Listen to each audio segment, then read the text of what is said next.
নমস্কার বন্ধুরা, Piyali lifestyle with village ফুডে সকলকে স্বাগত জানাচ্ছি। প্রতিদিনের মতো তোমাদের সাথে আজকে নতুন একটা রান্না নিয়ে চলে আসলাম। আজকে পাঁচফোড়ন পটল রান্না করবো। যে কোনো নিরামিষ দিনে এইভাবে রান্না করে দেখতে হবে, খেতে কিন্তু দুর্দান্ত লাগে। প্রথমে পটলগুলো এইভাবে আমি পরিষ্কার করে নেবো। দেখো, পটলগুলো কিন্তু আমি পুরো ভালো করে ছোকা ছাড়াবো না, এভাবে অল্প অল্প রেখে ছোকা ছাড়িয়ে দেবো। এবার একটা পটলটা আমি 3 পিস, মানে যেহেতু পটলগুলো বড় তাই 3 পিস করে নিলাম। তোমরা কিন্তু ইচ্ছা করলে 2 পিসও করে নিতে পারো, তোমাদের যেরকম পছন্দ হয় সেরকমই কিন্তু করে নিতে পারো। এইভাবে প্রথমে সব পটলগুলো কেটে নিচ্ছি, আর খুব সাদামাটা অল্প তেল মশলায় রান্না করবো। এইভাবে রান্না করলে খেতে কিন্তু দুর্দান্ত লাগে। কথা বলতে বলতে এখানে সব পটলগুলো কেটে নিয়েছি। দেখো, একই রকমভাবে কিন্তু পটলটা কাটা হয়েছে। এবার এই জায়গায় আমি আলু নিলাম, যেহেতু ছোট ছোট আলু তাই আমি 2টো আলু কাটবো। প্রথমে আলুটা এইভাবে পরিষ্কার করে নিলাম। যেরকম পটল আমি ছোট ছোট করে কেটেছি সেরকমই ছোট ছোট করে আমি আলুগুলো কেটে নিলাম। দেখো, এইভাবে কেটে নিলে খুব বেশি কিন্তু সময় লাগবে না রান্না করতে। আর তোমাদের প্রথমে বলেছি আমি 2টো আলু নেব, তোমরা আলুটা কম বেশি করে নিয়ে নিতে পারো, কিন্তু এতগুলো পটলের মধ্যে কিন্তু এই 2টো আলু লাগবে। তাই এই জায়গায় আমি 2টো আলু নিয়েছি। 2টো আলুও কাটা হয়ে গিয়েছে। এবার আমি এদিকে একটা পাত্রের মধ্যে জল নিয়ে নিলাম। এই জলের মধ্যে প্রথমে পটলগুলো আমি 2-3 বার জল পাল্টিয়ে পাল্টিয়ে ধুয়ে নেব। আর পটলগুলো তোমরা যখনই মাঠের থেকে আনবে একটু 30 মিনিট কিন্তু জলে ভিজিয়ে রাখবে, কারণ এই সময় প্রচুর পরিমাণে সার ব্যবহার করা হয়। পটলগুলো আমি 3বার ধুয়ে নিয়েছি, এবার জল থেকে তুলে নিলাম। আর একটা বাটির মধ্যে আমি সামান্য জল নিলাম, এর মধ্যে আলুগুলো ভিজিয়ে রাখবো। কারণ আলুগুলো যদি আমি এমনি রাখি তাহলে কালো হয়ে যাবে, আর ভিজিয়ে রাখলে কিন্তু একটুও কালো হবে না। এখানে একটা গুঁড়ো মশলা তৈরি করে নেব, এর জন্য এই জায়গায় একটা বাটি নিয়ে নিলাম। এবার এই বাটির মধ্যে আমি 1/2 চামচ ধনিয়ার গুঁড়ো নিয়েছি, প্রয়োজন মতো হলুদ নিয়ে নিলাম, 1/2 চামচ লবণ, মানে পুরো রান্নার লবণটা আমি এখন নিয়ে নিয়েছি। অবশ্য লবণটা কিন্তু তোমরা স্বাদ অনুযায়ী নেবে।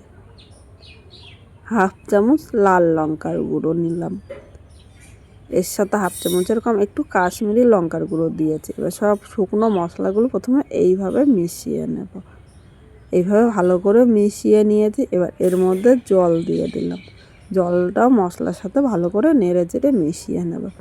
যে কোনো রান্না করার সময়, রান্না করার আগে প্রথমে তোমরা এই গুঁড়ো মশলাটা রেডি করে রাখবে।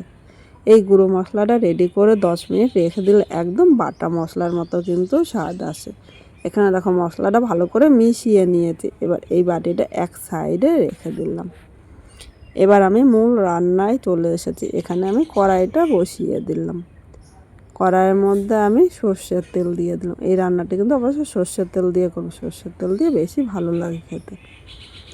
তেলটা গরম হয়ে গিয়েছে। এবার এখানে আমি যে পটলগুলো ধুয়ে রেখেছিলাম পটলগুলো নিয়ে নিলাম। 1/2 চামচেরও কম লবণ দিয়ে দিলাম। খুব বেশি কিন্তু এখানে আমি লবণ দেবো না। লবণটা নেড়ে চেড়ে পটলটা আমি মিডিয়াম টু হাই আগুনে জাল দিয়ে নেবো, কারণ এখন মিডিয়াম আগুনে রান্না করতে গেলে কিন্তু পটলটা একদম নরম হয়ে যাবে আর পরে ভালো লাগবে না। তাই মিডিয়াম টু হাই আগুনে পটলটা হালকা লাল করে ভেজে নিতে হবে। এই পটলটা ভাজতে ভাজতে চলো একটা স্পেশাল মশলা তৈরি করে নিই। পাশের উনানে আর একটা কড়াই বসিয়ে দিয়েছি, এর মধ্যে আমি 1 চামচ পাঁচফোড়ন নিয়েছি।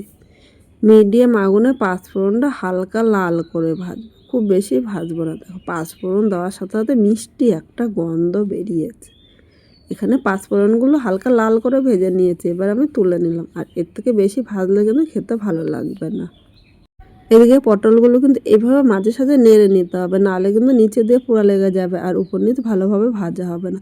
এই পটলটা ভাজতে ভাজতে চলো আর একটা মশলা রেডি করে নিই। এখানে আমি পাটায় বাটবে 1 চামচ আমি জিরে নিয়ে নিলাম, এর সাথে আমি আদা নিয়েছি ও 2টো কাঁচা পাকা লঙ্কা নিয়েছি। আমি কিন্তু লঙ্কার গুঁড়োও দিয়েছি, তোমরা ঝাল যেরকম খাবে সেই হিসাবেই লঙ্কাটা নিয়ে নেবে। সামান্য একটু জল দিয়ে আমি মশলাটা বেটে নেব, যেহেতু অল্প মশলা তাই আমি পাটায় বেটেছি। এখানে দেখো মশলাটা একদম মিহি করে বাটা হয়েছে, আর পাটায় যতটা মিহি হয় মিক্সচারে কিন্তু ততটা মিহি হবে না। এখানে মশলাগুলো বাটা হয়ে গিয়েছে। এবার মশলাগুলো এক জায়গায় আমি একটা বাটির মধ্যে নিয়ে নিলাম। এদিকে পটলটা কিন্তু ভাজা হয়ে গিয়েছে। এবার এই পটলের মধ্যে আমি 1/2 চামচ হলুদ দিলাম। হলুদটাও নেড়ে চেড়ে পটলটা আরও কিছুক্ষণ ভেজে নেব। প্রথম লবণ দেওয়াতে পটলটা কিন্তু তাড়াতাড়ি নরম হয়ে যায়, হলুদ দেওয়াতে পটলের ভাজার কালারটা সুন্দর হবে। এখন মিডিয়াম আগুনে পটলটা ভাজতে হবে, খুব জোরে আগুন দিলে পটলটা পুড়া লেগে যাবে, আর পোড়া লেগে গেলে কিন্তু খেতে একটুও ভালো লাগবে না। এইভাবে আরও কিছু সময় পটলটা হালকা লাল করে আমি ভেজে নেব। এখানে পটলটা দেখো ভাজা হয়ে গিয়েছে, আর এর থেকে বেশি কিন্তু ভাজবো না। এবার এই পটলগুলো আমি একটা বাটির মধ্যে তুলে নিলাম। কড়াইতে আবার আমি সর্ষের তেল দিলাম, খুব বেশি তেল দেবো না। এবার এই তেলেই কিন্তু পুরো রান্নাটা করব। তেলটা গরম হয়ে গিয়েছে, এখানে একটা শুকনো লঙ্কা সম্বাদ দিলাম ও একটা তেজপাতা নিয়েছি, হাফ চামচ আমি জিরে সম্বাদ দিলাম। এবার 1 সেকেন্ড ভেজে নেব। 1 সেকেন্ড ভেজে নিয়েছি। এবার এখানে যে আলুগুলো কেটে রেখেছিলাম আলুগুলো দিয়ে দিলাম, এর মধ্যে সামান্য লবণ দিলাম। লবণটা নেড়ে চেড়ে আলুটা কিছুক্ষণ লাল করে ভেজে নেব। এখন কিন্তু হলুদ দেব না, এইভাবে লবণ দিয়ে মিডিয়াম আগুনে আলুটা ভাজলে আলুটা কিন্তু তাড়াতাড়ি নরম হবে। 3 মিনিট আলুটা হালকা লাল করে ভেজেছি দেখো। এবার এর মধ্যে আমি হলুদ নিয়ে নিলাম, হলুদটা নেড়ে চেড়ে আরও কিছুক্ষণ এইভাবে ভেজে নেব। আলুটা হালকা লাল করে ভাজা হয়ে গিয়েছে। এবার এখানে প্রথমে আমি যে বাটা মশলা করেছি বাটা মশলাটা দিয়ে দিলাম, সামান্য একটু জল দিলাম। এবার মশলাটা এর সাথে নেড়ে চেড়ে মিশিয়ে আরও কিছুক্ষণ কষিয়ে নেব। যতক্ষণ না কাঁচা মশলার গন্ধ যায় ততক্ষণই কিন্তু মশলাটা কষিয়ে নিতে হবে। মিডিয়াম আগুনে মশলা কষাবো, আর এইভাবে অল্প অল্প করে দিয়ে মশলা কষালে মশলা কষানো যত সুন্দর হবে এটা খেতে কিন্তু ততটাই ভালো লাগবে। মশলা কষানো হয়ে গিয়ে তার মশলা থেকে তেলও ছেড়ে দিয়েছে। এবার এখানে যে গুঁড়ো মশলা রেডি করে রেখেছি গুঁড়ো মশলাটা নিয়ে নিলাম। বাটি গায়ে অনেকটাই মশলা লেগে আছে, তাই বাটিটা ধুয়ে সামান্য একটু জল দিয়ে দিলাম।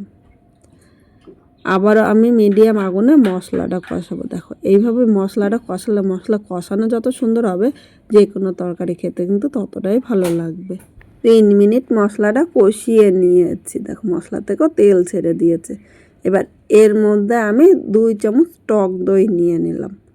আজকে টমেটোর বদলে টক দই দিয়েছি, যাদের কাছে টক দই থাকবে না তারা কিন্তু টমেটো নিতে পারো। এবার বাটির মধ্যে অনেকটাই টক দই লেগে আছে, তাই বাটিটা ধুয়ে সামান্য একটু জল দিলাম। যখনই তোমরা টক দইটা দেবে ফ্রিজ থেকে কিন্তু অন্তত 1 ঘন্টা আগে বের করে রাখবে, তাহলে টক দইটা কেটে যাবে না। আর ফ্রিজ থেকে বের করে সাথে সাথে দিলে কিন্তু টক দইটা কেটে যাবে, তখন খেতে ভালো লাগবে না। এইভাবে আরও 1 থেকে 2 মিনিট কষিয়ে নেবো, তাহলে এর থেকে কিন্তু তেলটা ছেড়ে দেবে। 2 মিনিট কষিয়ে নিয়েছে, দেখো মশলা থেকে তেল ছেড়ে দিয়েছে। এবার এর মধ্যে ভেজে রাখা পটলগুলো নিয়ে নিলাম। পটলটা এই মশলার সাথে নেড়ে চেড়ে মিশিয়ে নেব। এখন আরও 1 থেকে 2 মিনিট এইভাবেই কিন্তু কষিয়ে নেব। অল্প অল্প করে কষালে এই আলু পটলের তরকারিটা কিন্তু দারুণ লাগবে খেতে। এখানে আলু ও পটলটা কষানো হয়ে গিয়েছে। এবার এর মধ্যে উষ্ণ গরম জল নিয়ে নিলাম। অবশ্য তোমরা চেষ্টা করবে উষ্ণ গরম জল নিতে। উষ্ণ গরম জল নিলে ঝোলটা তাড়াতাড়ি ফুটবে, আলু ও পটলটা সেদ্ধ হয়ে যাবে। আর ঠান্ডা জল নিলে আলু পটলটা শক্ত থাকবে, তখন কিন্তু খেতে একদম ভালো লাগবে না। এবার সব কিছুর সাথে নেড়ে চেড়ে মিশিয়ে নিয়েছি। এখন আমি আরও 3 থেকে 4 মিনিট ঝোলটা ভালো করে ফুটিয়ে নেব, কারণ ঝোলটা ভালো করে না ফুটলে কিন্তু খেতে একদম ভালো লাগবে না।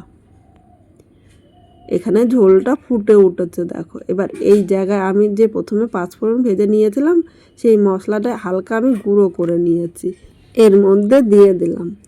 এই 5 ফোড়নের মিষ্টি গন্ধটা এইটা খেতে কিন্তু আরও দুর্দান্ত লাগবে।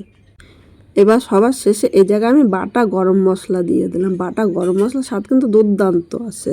এবার গরম মশলাটা নেড়ে চেড়ে মিশিয়ে নিলাম। এখন 1 মিনিট স্ট্যান্ডিং টাইমে রেখে দেব।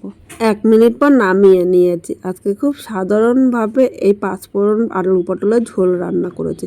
একবার যে কোনো নিরামিষ দিনে এইভাবে রান্না করে দেখতে পারো, খেতে কিন্তু দুর্দান্ত লাগবে।